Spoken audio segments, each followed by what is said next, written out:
আজকে আমার রেসিপি হচ্ছে মোচার ঘন্ট। তো মোচার ঘন্ট সবারই জানা, সবারই খুব পছন্দের। বিশেষ করে বাঙালিদের তো প্রচণ্ড পছন্দের। তো কলার ফুলের তরকারি। তো তার জন্য প্রচণ্ড পরিশ্রম করতে হয়। তো সেটা আমি আর করি না, মাই করেছিল। মোচা ফুলগুলোকে আলাদা করে আগের দিন নুন, হলুদ জলে ভিজিয়ে রেখেছিল যাতে কষটা বেরিয়ে যায়। পরের দিন ওটাকে কুচো, কুচো করে কেটে সেদ্ধ করে জল ছেঁচে রেখেছিল। আলুটাও কেটে রেখেছিল। নারকেল কোড়া দেবো সেটাও বেটে রেখেছিল। আর গোবিন্দভোগ চাল দেবো। আর একটা বাটির মধ্যে আ আদা বাটা, জিরে ধনে গুঁড়ো, শুকনো লঙ্কা গুঁড়ো, মানে কাশ্মীরি রেড চিলি পাউডার আরকি। আর হলুদ গুঁড়ো দিয়ে জলের মধ্যে গুলে রেখেছিলাম। আর ফোড়নে ৫ ফোড়ন দিয়েছিলাম। আমি এলাচ, দারচিনি ফোড়ন দিতে ভুলে গেছিলাম। তো ৫ ফোড়ন দেওয়ার পরে আলুগুলো ভেজে নিয়েছি। একটা তেজপাতাও দিয়েছি দেখতে পাচ্ছেন। আলুগুলো ভেজে নিয়েছি। আলুটা কিছুটা ভাজা হয়ে যাওয়ার পরে আ নারকেল যে বাটাটা ছিল সেই নারকেল বাটাটা দেবো। নারকেল বাটাটা দিয়ে কিছুক্ষণ কষিয়ে নেবো। মোটামুটি ১০-১৫ মিনিট মতো কষিয়ে নেবো। যাতে নারকেলটা ভালোভাবে ভাজা হয়ে যায় আলুর সাথে। আর আলুটাও যাতে ভাজা হয়ে যায়। তো দেখতে পাচ্ছেন নারকেলটা দিয়ে দিয়েছি। তো নারকেলটা এবার ১৫ মিনিট মতো ভেজে নেবো। ব্যাস তাহলেই হবে। তারপরে বাকি মসলাটা দেবো। নারকেল দিয়ে আলুটা ভালো করে কষিয়ে নিয়েছি। এবার উম ওই যে মসলাটা করে রেখেছিলাম একটা বাটির মধ্যে, সেই গোলা মসলা আরকি, সেটা দিয়ে দেবো কড়াইয়ে। দিয়ে আবার মসলাটাকে আবার কিছুক্ষণ ১০-১৫ মিনিট মতো কষাবো। দেখতে পাচ্ছেন নারকেল আর আলুটা ভাজা, ভাজা হয়ে আসছে এবং নিচের দিকে একটু লেগে, লেগে মতো যাচ্ছে। আমি আবার একটু করে জলের ছিটা দিচ্ছি। তো এবার ওই মসলা জলটা দিয়ে দিচ্ছি। খুন্তির ওপরেই পড়ে গেল। মসলা জলটা দিয়ে দেবো। দিয়ে এবার ভালো করে আরো ১৫ মিনিট মতো কষাবো যাতে মসলার গন্ধটা চলে যায়।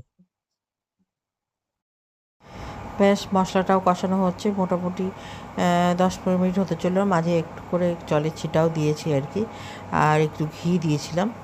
আর মাঝে লেগে যাচ্ছিল বলে অল্প করে একটু জলও দিচ্ছিলাম। গরম জল দিলে বেশি ভালো। তবে আমি গরম জল দিইনি, ঠান্ডা জলই দিয়েছি। তো একটু ভালো করে কষিয়ে নেব। এবার ওই যে মোচাটা যেটা জল ঝরিয়ে রাখা আছে সেই মোচাটা এবার দিয়ে দেবো।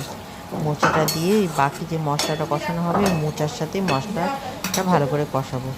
এবার সেটাকে খুব ভালো মতো মোটামুটি ১৫-২০ মিনিট আর কি কষাতে হবে। ও আর গোবিন্দভোগ চালটাও এই সময় দিয়ে দেবো।